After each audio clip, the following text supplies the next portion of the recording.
Hola, ¿cómo están? Bienvenidos a una nueva edición de Puntos de Vista, ya terminando esta semana en nuestra programación en vivo. Hoy, y se ha tomado la agenda también de este día viernes, la conmemoración del Día Internacional del Libro, y también quisimos en Puntos de Vista aportar al debate, hacer un diagnóstico, ver cómo podemos mejorar en un país donde las cifras no son muy auspiciosas, pero donde hay potencial. Claramente hay potencial y hay personas que les encanta la lectura, pero son los menos. Y es ahí donde está uno de los desafíos, fomentar justamente que muchos más se encanten con la lectura y que también la comprendan, evidentemente. Vamos a hablar del Día del Libro, todas las implicancias que esta fecha tiene, analizar cómo está nuestro país, con Óscar Nail, decano de la Facultad de Educación de nuestra Universidad de Concepción. Decano, ¿cómo está? Buenas tardes. Buenas tardes, muy bien, gracias por la invitación. Y también saludamos a Karen Jara, directora de la Biblioteca de la Universidad de Concepción. ¿Cómo está, Karen? Bienvenida. Muchas gracias, muy bien. A ver, Karen, comienzo por usted. A ver, ¿qué reflexión le deja esta fecha, el Día del Libro? Qué pregunta más difícil para una bibliotecóloga. ¿Qué sentido le da a esta fecha? La reflexión que siempre hacemos en bibliotecas es que no debiese ser solo un día, debiese ser siempre. Y por lo menos tenemos la tranquilidad de que una vez al año recordamos todos la importancia que tiene la lectura a cualquier edad. Y fundamentalmente, si tuviera que ponerlo en un contexto actual de reflexión, creo que siempre retomamos la eterna discusión que llevamos hace unos años en Chile respecto al impuesto que pagamos por el libro. Y de qué manera esto también desincentiva un poco la lectura en casa, fundamentalmente. Sí, vamos a ir ahondando en ese tema también que hemos escuchado en los últimos años. Según estadísticas de la OCDE, un 40% de los chilenos dice haber leído algo una vez a la semana al menos, cuando el promedio de la OCDE es del 50%. Agregar también que los profesionales de nuestro país, solamente un 5% tiene un nivel bastante destacable en ámbitos de lectura, cuando el 21% es el porcentaje de la OCDE. El 1% de las personas en nuestro país de enseñanza media comprenden lo que leen, un 1%. Cifras que vienen de estudios internacionales y que evidentemente constituyen un reto. En ese contexto, decano, ¿qué sentido le da a este Día del Libro? Bueno, para mí el Día del Libro es un símbolo de cultura, de acceso a la cultura, al aprendizaje y, bueno, indudablemente que tiene desde un punto de vista educativo un gran impacto. El libro ha sido el ícono por generaciones y por cultura, por muchos de nosotros, quizás el elemento más representativo del acceso al aprendizaje.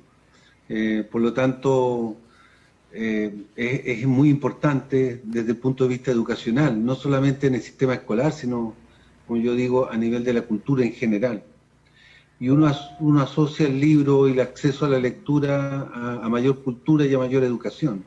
Entonces, eso también dicen los estudios y las estadísticas. Sí. Yo di a conocer, Karen, cifras reveladoras. ¿Dónde está el problema para fomentar más la lectura y mejorar estas cifras que no nos dejan muy bien en el ámbito internacional? Sobre todo si nos comparamos, porque nos gusta compararnos con países desarrollados, los que están en la OCDE, por ejemplo, donde hay países promisorios en vías de desarrollo como nosotros, pero quedamos al debe. ¿Dónde está el problema? A mi parecer, y creo que es algo transversal, en el fomento lector. Ahí es donde tenemos la mayor dificultad. Quizás nuestros profesores hacen todo el esfuerzo cuando educan a nuestros hijos, a nuestras familias, a nuestros pequeños, pero la verdad es que difícilmente puedes tú enseñarle a un niño a mirar por una sola ventana y no los dejas escoger por dónde mirar. Desde el momento en que tú impones un libro sobre cualquier lector, limitas su deseo de leer. Entonces hoy día van muy cerrados los títulos que se van a leer, las razones por las cuales se dan pueden estar ligadas a muchos estudios, pero la verdad es que el proponer, el recomendar, el permitir que quien quiera leer escoja la lectura, ya genera una sensación de placer sobre esa decisión. Se hace mucho más fácil y más accesible de realizar esa instrucción. Creo que ese es uno de los fundamentales problemas que tenemos, que no es voluntario, digamos, la lectura es impuesta, y adicionalmente que somos seres humanos, los seres humanos trabajamos por imitación. Si tenemos padres lectores, somos hijos lectores. Si tenemos abuelos lectores, somos nietos lectores. Y en el camino se fueron perdiendo muchos hábitos de lectura. Ustedes recordarán, hace unos años era habitual que nosotros recibiéramos la prensa escrita en casa y que el día domingo se leyera el periódico en casa. Y eso lo veían, desde pequeños se veía en los hogares, por lo tanto tú sueles replicar ese tipo de modelos con posterioridad en los años. Decano, yo le pregunté a Karen cuál es el problema, pero la verdad es que me equivoqué. Esto tiene muchas aristas. ¿Qué factores para usted explican el déficit de lectura que hay en Chile? Bueno, un factor importante es el acceso a la lectura de manera libre, independiente del nivel socioeconómico de las personas. Eso obviamente es un factor estructural. En la medida que haya más lugares de acceso libre, voluntarios y bibliotecas públicas, lugares atractivos donde los niños desde niñez puedan adquirir o tener contacto con un texto, con un libro o con cuentos, cualquier mecanismo escrito, eso ayudaría enormemente. Hoy día, por ejemplo, hay que mezclar también el acceso al libro a formatos digitales. De alguna manera también se están viendo algunas iniciativas de bibliotecas digitales donde también uno podría pensar es más barato el libro y el acceso a lo mejor más rápido, dado que los jóvenes principalmente se manejan a través de un celular o a través de un aparato tecnológico. Entonces, yo creo que una medida importante es mejorar los accesos libres. A nivel cultural en general en la ciudad, no solamente en los colegios o en las universidades que se supone que son lugares de estudio, sino que a nivel público en general y en todas las edades y en todos los niveles. Eso ayudaría bastante. Lo otro tiene que ver también con situaciones que yo creo que hoy día hay que ayudar a las familias en el contexto de la educación tanto infantil como juvenil a hacer un buen uso de la lectura en contextos familiares. Yo creo que tenemos un doble desafío en la escuela, no solamente de educar a los niños, sino también de educar a las familias. Y educar no significa imponerles, sino que cautivarlas con este sistema, explicarles de por qué es importante que esta situación también tenga un correlato en los ambientes familiares. Porque la mayor parte de un tiempo un niño la pasa en la escuela y o en el hogar. Por lo tanto, son esos los dos grandes focos iniciales de aprendizaje de la motivación por la lectura y por la cultura en general. Y sí, bueno, eso creo que son dos temas bastante estructurales. Claro, Karen, la pandemia ha ofrecido una oportunidad, constituye un desafío para la lectura. Aunque hay datos interesantes, por ejemplo, hay mucho interés en lectura en medio de esta crisis sanitaria.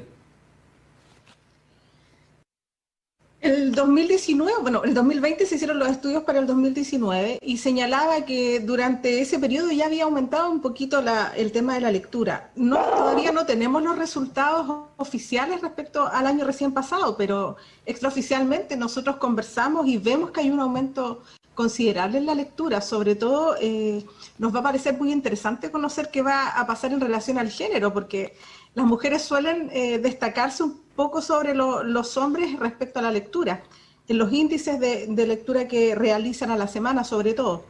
Ahora, el problema hoy día de esta especie de intoxicación que tenemos de toda la información que nos llega es que la gente ha buscado un refugio, yo creo que la mayoría lo hemos hecho, en la lectura de ocio, digamos, en algo que te permita a ti distraerte, bajar los niveles de estrés, que te cree un mundo paralelo donde tú puedas vivir otras realidades. En eso consiste la lectura.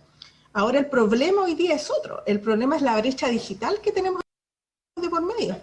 resolvemos para quienes tienen la oportunidad de tener acceso a los medios electrónicos, que tienen internet. Pero ¿qué ocurre con aquellos que no tienen esa opción, que no tienen esa posibilidad? ¿Cómo van a recurrir a la lectura en estos tiempos si no hay libros en casa? Entonces hay que resolver muchas cosas. Yo creo que no solamente fue un cambio de paradigma en los aspectos generales en todos los países, sino que el tema de la lectura es uno de los mayores involucrados en cómo vamos a reinventarnos, en este caso, por ejemplo, las bibliotecas, para poder llegar a toda la población, que es una de las características que han tenido a través de los siglos las bibliotecas, que siempre han tenido la opción de llegar a todo el mundo. Entonces ahora tenemos que resolver esa dinámica de qué forma nosotros permitimos que toda la población siga accediendo a la información. Sí, la misma pregunta, decano, ¿cómo ve el tema de la lectura y el impacto que en ella puede tener o está teniendo la pandemia? Bueno, yo creo que por lo menos a mí lo que me llama la atención y creo que es un desafío de la educación actual, de aquí también en adelante, dado la pandemia, es que estos formatos actuales de la cultura juvenil, en las redes, llámese Facebook, Instagram, Twitter, todas estas formas digitales de comunicación, nos enfrentan un desafío no solamente en cuanto a la tecnología, sino que al tipo de comunicación que está marcado por la síntesis, ¿ah? Por la síntesis de los mensajes. Y también está marcado por lo que se llama una comunicación de la inmediatez, y por mucho uso de referencia de imágenes. Entonces, no es solamente el tema de la tecnología, sino que también es el tipo de comunicación que se está dando en estos medios. Entonces, eso también nos conlleva un desafío yo creo, de incorporar, no dejar de incorporar esto. Yo creo que nosotros tenemos los adultos que incorporarnos a estos mecanismos de comunicación, junto con los jóvenes, aprender de esos mecanismos, de su forma, pero independiente del mecanismo hay que generar una educación mucho más reflexiva, mucho más pensante, de manera que esa comunicación de la inmediatez, independiente que sea de inmediatez, sea profunda, sea reflexiva y tenga códigos valóricos, de manera que no hayan daños en la comunicación a otras personas. Yo creo que por ahí va el desafío, no ir en contra de eso, sino que en mejorar esa comunicación con mayores procesos reflexivos y valóricos, Decano, para prevenir justamente. Sí. Una cosa es leer, otra cosa sí, es comprender. ¿Cómo logramos que la lectura se comprenda de mejor manera? Bueno, usted bien lo ha dicho, el acto de leer, que podría ser un acto, ¿no es cierto?, verbal, pero la comprensión lleva encaminado habilidades que nos ayudan a llegar a la comprensión, como por ejemplo, conversar respecto de lo que leemos, comentar lo que entendimos de lo que leemos, expresar con mis palabras lo que yo pienso que está diciendo el texto. Todos estos ejercicios previos ayudan a la comprensión final. La comprensión es un hito final, pero requiere de una ejercitación por etapas, de un conjunto de habilidades para la lectura, para llegar a la comprensión. Y esto obviamente es una tarea de la escuela, es una tarea de los docentes, y es una tarea también de todos los actores que conviven con un niño, con un joven, que como por ejemplo son las familias. Claro. Y en la medida que esos mecanismos comunicacionales no son ricos, no son adecuados, obviamente la comprensión yo creo que se ve afectada, porque la comprensión finalmente es el resultado final, ¿no? Qué interesante el punto que dice el decano Karen, el grupo familiar. O sea, podemos tener un niño que está descubriendo muchas cosas en los primeros años de la vida, que lee un texto que le llama la atención, que lo quiere comentar en el almuerzo con los papás, y los papás le dicen, disculpa, después lo vemos porque estoy viendo un partido de fútbol, le cortamos esa comunicación a la cual hace alusión para una comprensión mejor don Oscar Nail. Karen. Bueno, efectivamente, en el fomento lector el primer paso es el que acaba de mencionar. Efectivamente, el dedicar tiempo a los niños, ahí inicia el fomento lector. Conocer sus gustos, podemos pedir consejos, conocer bien en qué línea podemos recomendarle el libro a nuestros hijos, pero fundamentalmente lo que comentamos en algún momento, que ellos puedan elegir. En la lectura no hay opciones malas, no existe eso. Entonces, cuando nuestros hijos nos dicen algo en la mesa y quieren conversar con nosotros, sobre todo un tema como este, es dedicarles tiempo. Ahí radica fundamentalmente el éxito de fomentar la lectura en nuestras familias. Sí.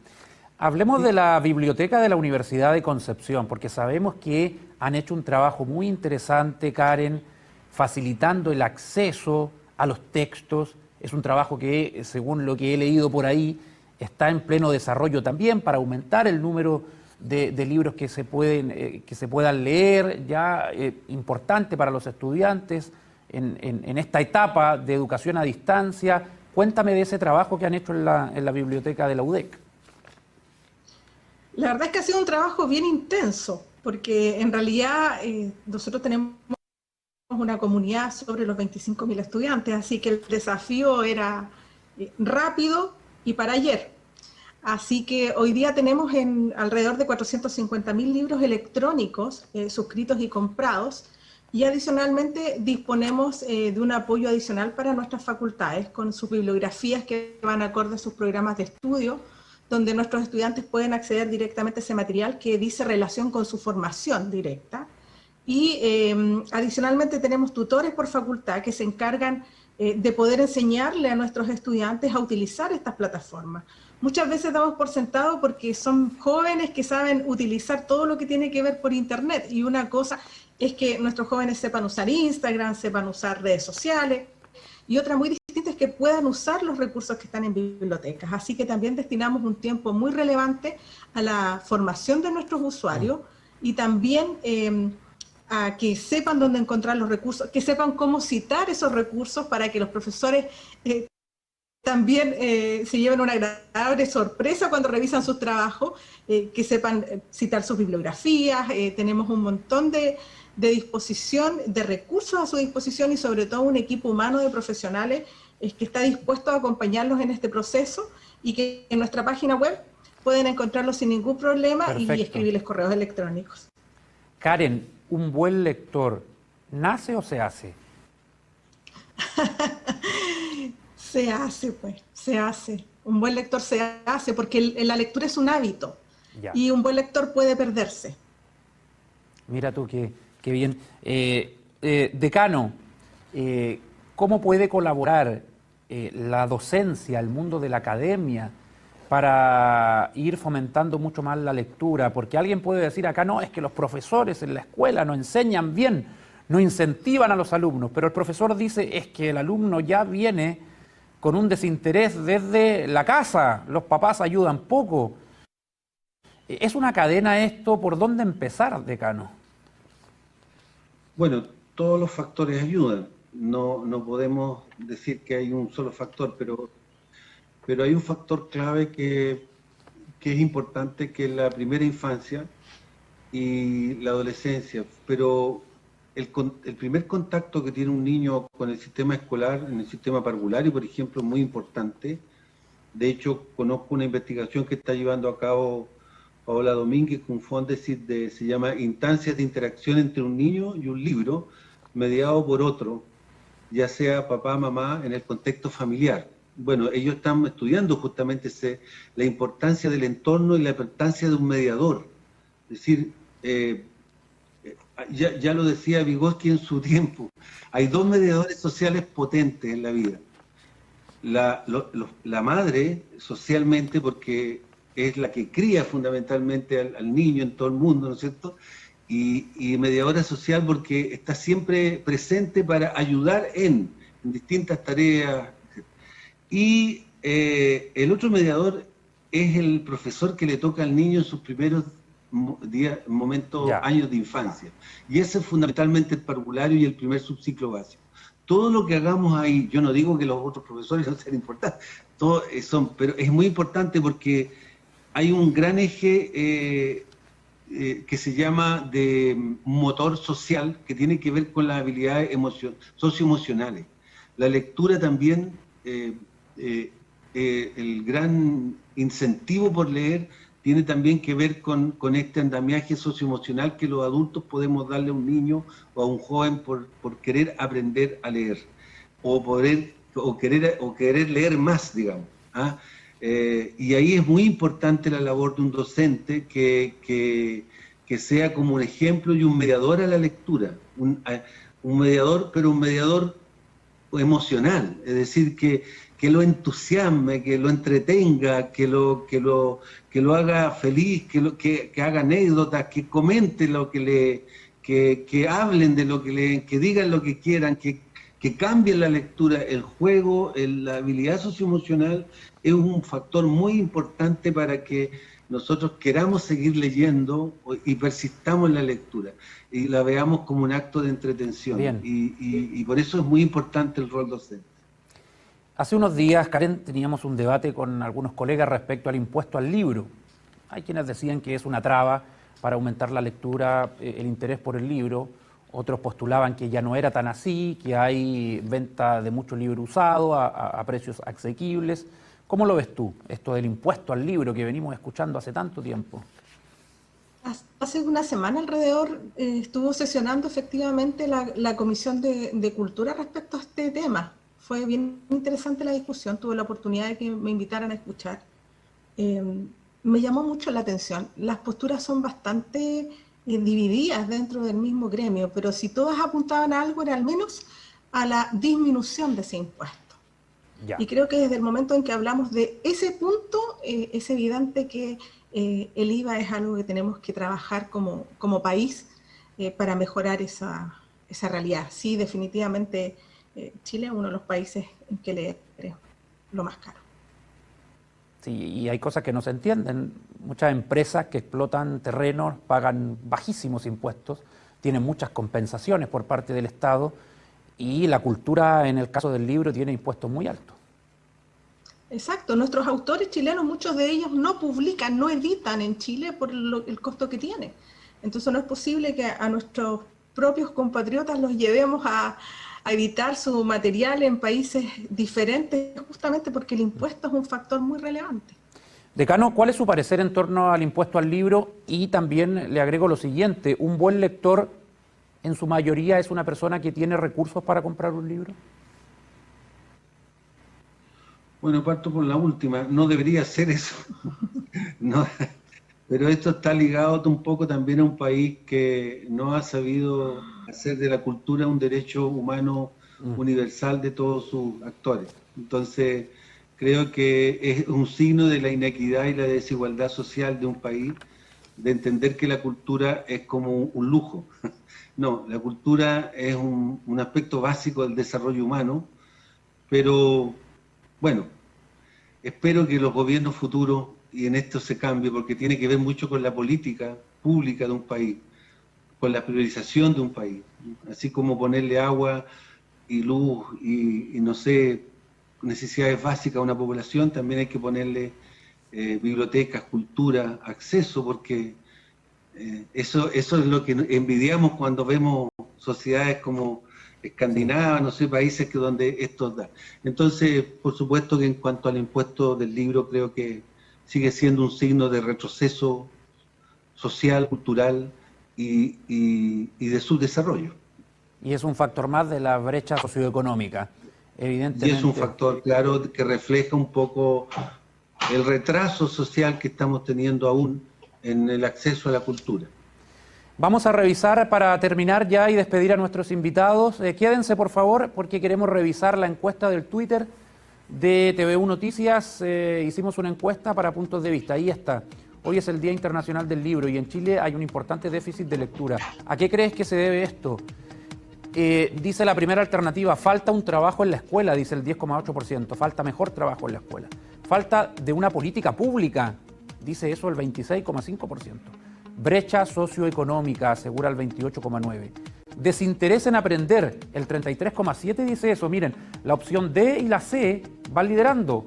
Desinterés por aprender, ahí hay un tirón de orejas para la gente, ojo, y la brecha socioeconómica.